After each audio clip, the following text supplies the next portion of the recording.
He's a cowboy, he's down on his luck. His pockets are near empty, he's sleeping in his truck. The rodeo next Friday, his bills are past due. How we pay for entries, he ain't got a clue. He's a cowboy, it's his turn to ride. He prays for 8 seconds when they shout outside. His future is uncertain, his past he can't forget.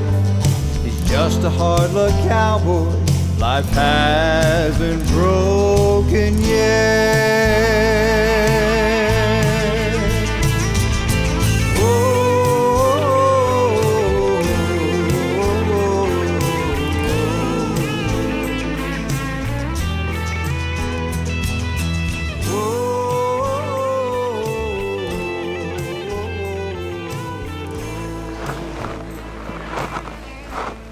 Welcome back, True Horse Horsemanship. This is a little Arab that was showed last week, evaluating him. This week, he's only been here a week, so primarily what I've been working on, getting a little bit softer on the vertical.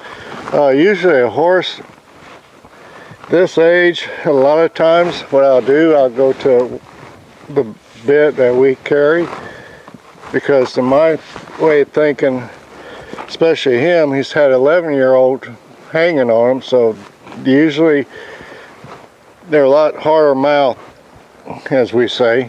So instead of just hanging on to them, I'll use my little shank bit to get in there one time and tell them to, soften up and get on the pole, on the vertical.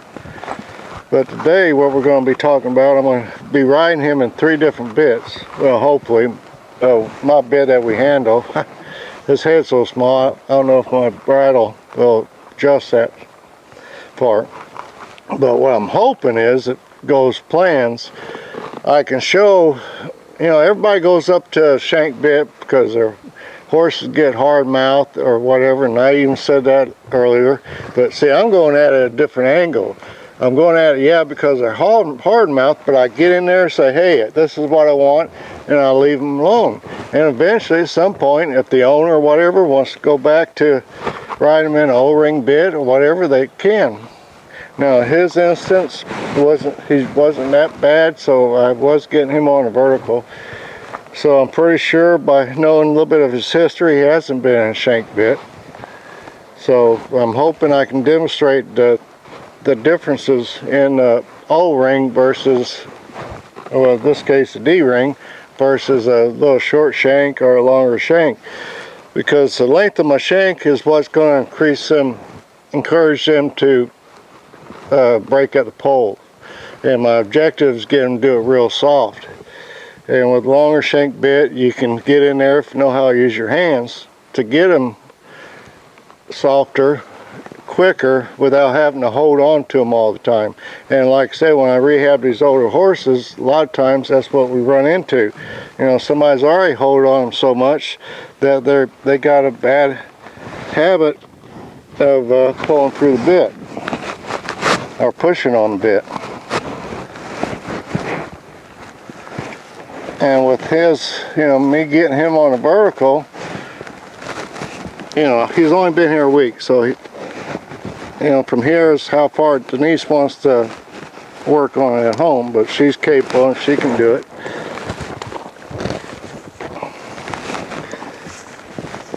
But what it does help when I get him on a vertical and start using that hind end more, because first on evaluation, I think I even brought it up, he's had more weight was on his front end. So I want to balance him out so he's more comfortable, especially with an older horse.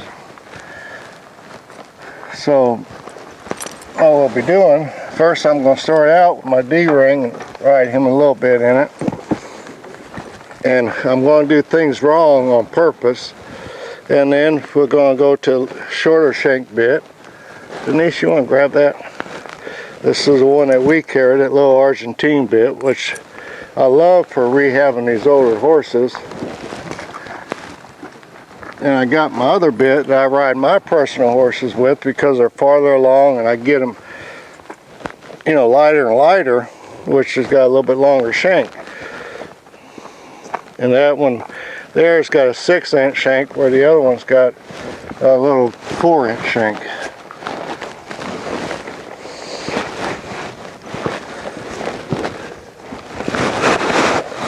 So, you know, you hear us, and some people say, well, I'm just riding my horse on the trail.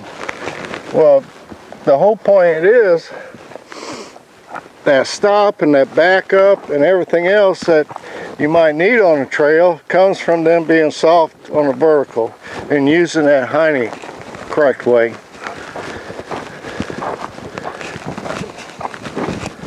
And plus, if you got in trouble, you got some tools there to get yourself out of trouble.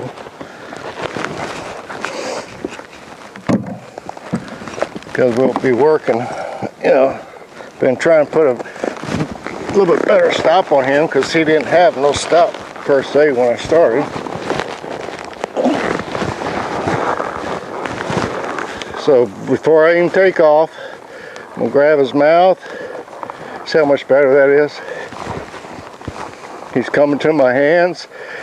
Now, when I first started this, when he got there, I let him go. But that's only for a couple sessions. I want him to hold it for a little bit.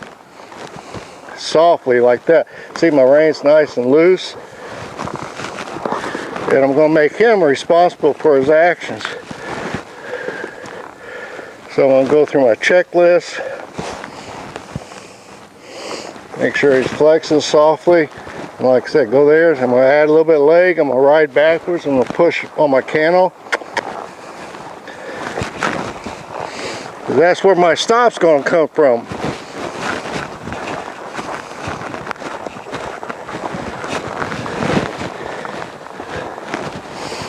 And whenever I start a horse, I always start out walking. I'm not going to go right into a lope or anything else. And when I finish up, I do the same thing. Now I'm going to let him get looky-loo. Of course, he's a lot better now.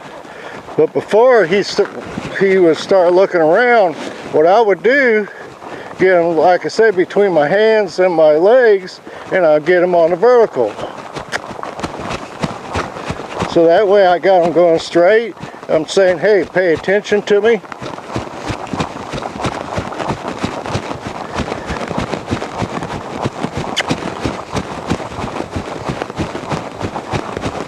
Oh, a lot better. Now right there, all I did, I changed riding. I stopped riding, and he came, with him getting soft on the vertical, that's where that better stop. Because, and you know, and when you're riding in a D-ring bit, because that's what a lot of this is about, don't hold your hands up here. Because the higher the hands, but since I've schooled him, he's doing what I've schooled him. So that's the advantage. But if you haven't schooled your horse on how to give to the bit, let's see if I can get him to screw up. There, see how his nose is going to come up? But now he's going to come back down. But I'm smiling because what I've been working on this week is getting in his head. Because like Brave Eagle, you know, when I was using him for demos, I could put my hands up here and he'd give to the bit. But the rule of thumb is, higher the hands, the higher the head. So when I'm schooling, as soon as I get a shot of my rein from his mouth to my hand, I got to have a direct, straight line to get him on a vertical. You know, where I want that head, I got to have that straight line in a D-ring bit. Because that's when we first start schooling them. If you don't bring your hands down to get that, if you start way out here, look where my straight line is.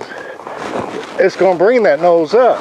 But like I said, he's schooled, you know, he's just Arab, so he picks up stuff pretty good. Now, just for GPs, he's an older horse, and Denise just going to trail ride with him. But when we're going this way, he wants to get a little sideways on me, Now with him, since he is an older horse, he's just going to be a trail horse, I haven't been picky about it. I'll take him this way and I'll get him between my hands and my legs and get him going straight. Like right there, you can see him, how he wants to curve into it. There's no softness.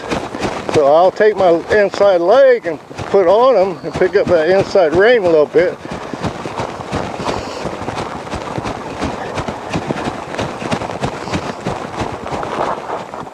Good boy.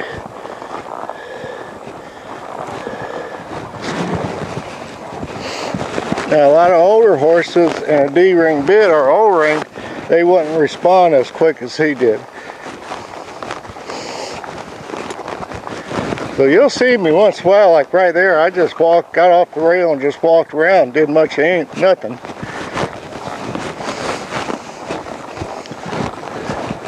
But I am still going to rate him. There. Just like I showed on his first video, when I did this, you know, he didn't really want to respond right then. But now when I do this, he's coming around. He's following that nose and that shoulder. He's following that feel of that rein. And that's what I want. I want him to follow that rein.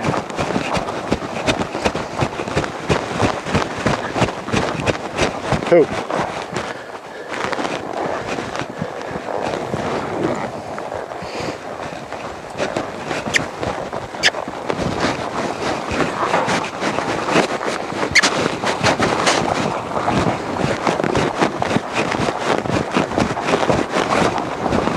So now while I'm cantering, I'll grab him a little bit.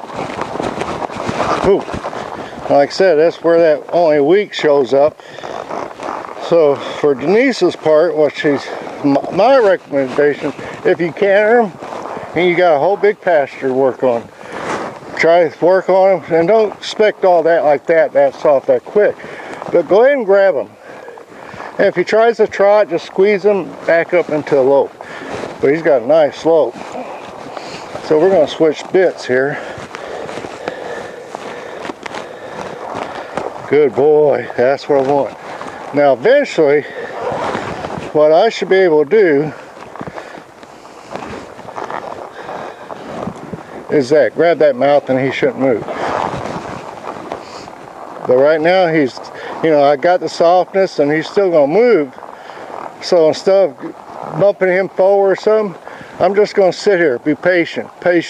He stops, I'm gonna hold it, count of 15 or count of 10 or count of 5, whatever, just a little bit, and then I'll let go. So he'll get the idea every time that unless your legs come in there, if you grab his mouth, he should just come to your hands. We get so caught up sometimes in what we're asking our horses to do. Like some people say, well, I want him to stand there in one spot and get soft on the vertical. And when they back up, they'll start popping them forward because they get upset the horse is moving. Don't get upset because the horse is moving. You're schooling the horse. That's the principle of schooling it. If they want to back up like that, just sit there. Be patient. Make sure you don't squeeze them with your legs or push on the back of that cantle or your stirrups. Yeah, go ahead and bring that one. We hope it fits. If it don't, we'll go straight to the other one.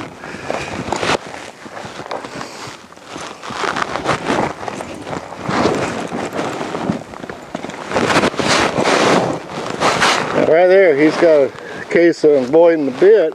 But if you notice, I'm taking, can you get a good shot of my halter, my headstall right there? When he tries to move that head around, my right side of my headstall, I'm going to pull his head back over here. And I'm not going to commit to put this bit in till right there. He's softened up. So get my thumb in there, and then we pop it in there.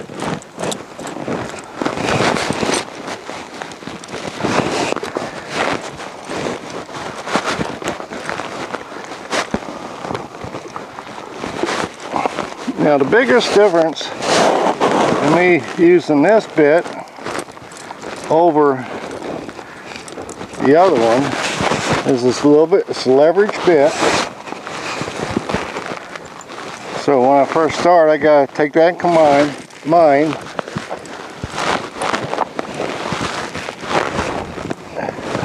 and introduce it to him first. But by theory, with it having a little bit of leverage, after he gets used to it, I should see how much less that took. So what I can get up into his head with that, especially on some, I keep going back to older horses because that's ones you really have to pull on. To me, if I got a piece of equipment that I can get in there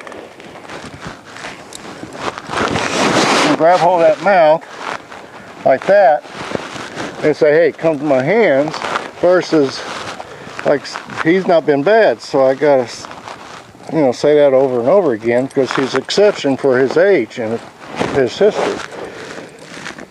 But on some of these older horses got his same history. With an O-ring bit or D-ring, I don't have to pull so much to get that. Why is that fair to that horse? When I got a piece of equipment, and this one's nice, it's a, yep, I'm using my length of my hand. That's 4-inch shank bit. It's a little shank, you know, short shank, but it's just enough where I encourage him to break over at the pole.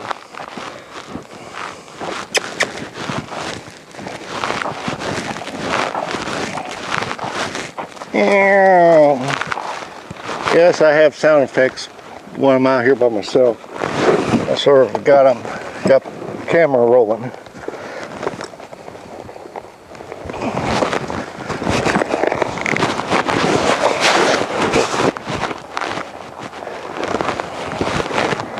So just like I did before, I'm going to grab his mount. Now see how much easier that is? Much lighter. I mean, you know, so the shank bits ain't necessarily to help a horse, you know, to stop them quicker because they're hard mount. No, short shank is to, the shank bits are there to encourage him to break at the pole easier.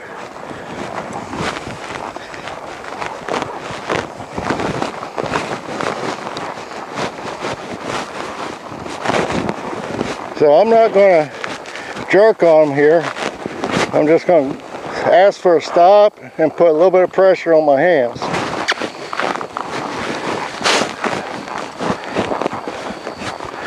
Yes, as soon as I get a head shot here, when I ask for a stop, he breaks over so much easier. And I'm not pulling hard at all. There. So while he's trotting, I'm going to grab that mouth a little bit.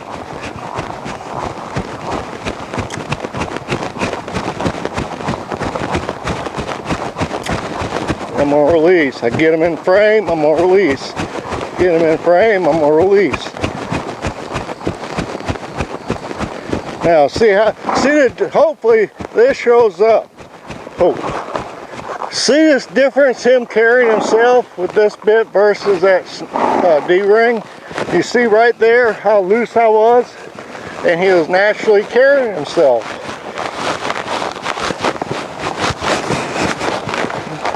You know, people out there are so nice when everything comes together and shows the right way. But like I just said, when y'all heard it,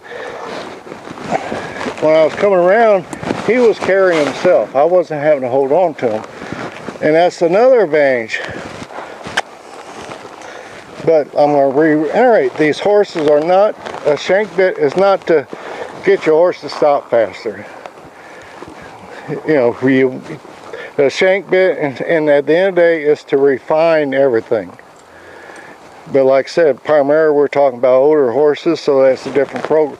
You know, yeah, we want refinement.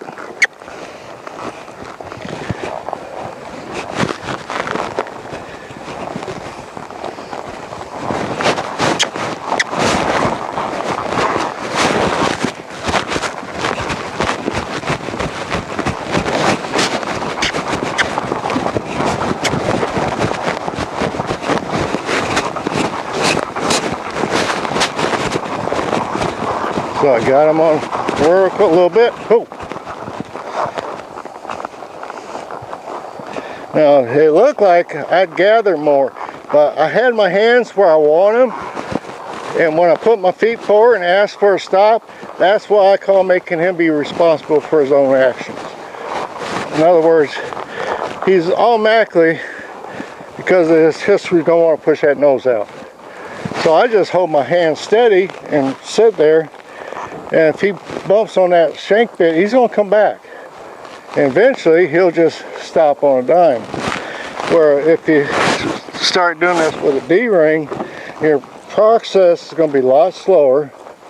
And actually, at the end of the day, you're going to have to pull harder to get that nice, super good stop that I like. So we're going to switch bits here.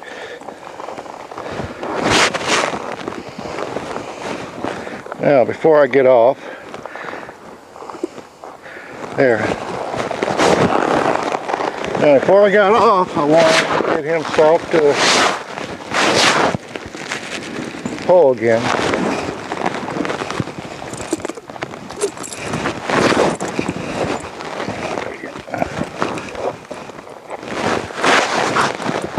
So I'm going to, for the horse got that habit, I brought my headstall this way. I'm going to wait for him. Right there, he tried to pull his head a little bit away from me, so I just pulled his head back. You know, I hear people say you got to use this and that, but I haven't really seen videos where people's gone through and really explain why you do it. You know, they'll say, well, that's just get your horse more refined. Well, you know, somebody needs to be out there to show example what we're talking about.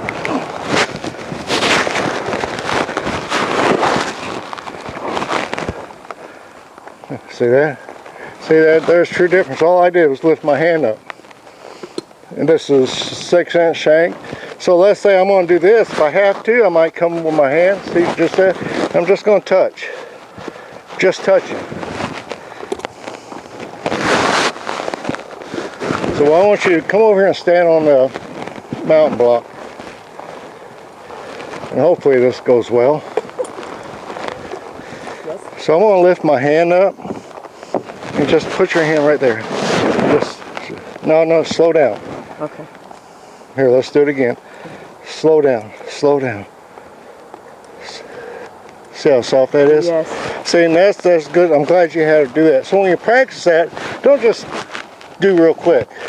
See, I know how much pressure, so I want to start off with little pressure as possible.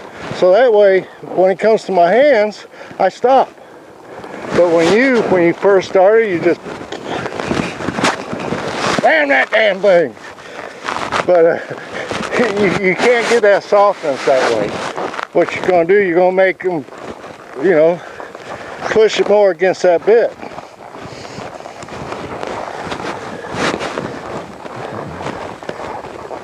And you notice one thing. Oh, one of them horses. Both my shank bits I use, and even one I show in, is all independent action. In other words, if I grab this side, if you look at my left side, it's not getting interfered with. So on the independent action bit, you know, especially with this one, I got advantage working it like a O-ring or D-ring, or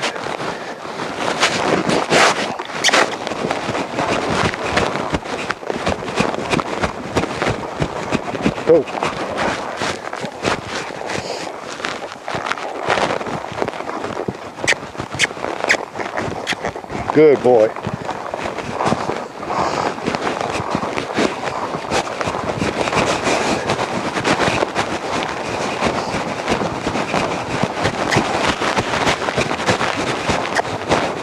Good boy.